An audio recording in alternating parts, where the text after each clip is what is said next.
खिप्रो मां ख़बर ॾींदा हलूं त खिप्रो जे गुल मेडिकेयर सेंटर ते कराची जे नाले वारे नफ़सियाती डॉक्टर अब्दुल कादिर राजड़ पारां इलाइक़े जे गरीब नफ़सियाती मरीज़नि लाइ मुफ़्त तबई कैंप लॻाई वई, जिते सभी नफ़सियाती मर्ज़ में मुब्तला औरतुनि मर्दनि ऐं ॿारनि जो चेकअप करे खेनि मुफ़्त में इलाज कयो वियो ऐं दवाऊं पिणु ॾिनियूं वयूं। उन मौक़े ते सहाफ़ियुनि सां ॻाल्हाईंदे डॉक्टर अब्दुल कादिर राजड़ चयो त आम मरीज़नि जी भेट में नफ़सियाती मर्ज़ में मुब्तला मरीज़नि जो इलाज करणु आसान नाहे हूंदो। इन्हनि जो इलाज करण दौरान मरीज़नि जी समूरी चुरपुर ते बि नज़र रखी वेंदी आहे ऐं इंसाननि जी भलाई ख़ातिर इन शोबे में दिलचस्पी रखी इन्हनि जो बहितर नमूने सां इलाज करे रहिया आहियूं। जॾहिं त इन मौक़े ते शुगर जे मशहूर डॉक्टर अला बचायो राजड़ चयो त सरकारी तौरु गैर सरकारी नौकरी करण जूं ऑफरूं अचण बावजूद खिप्रो में पंहिंजो ज़ाती गुल मेडिकेयर जे नाले सां सेंटर कायम करण जो मक़सद आहे त वध खां वध इन्हनि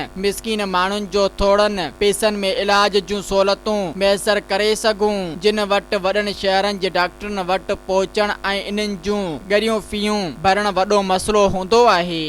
सब्सक्राइब कयो अवामी न्यूज़ HD खे ऐं ताज़ा तरीन ख़बरुनि लाइ ॾिसंदा रहो अवामी न्यूज़ HD।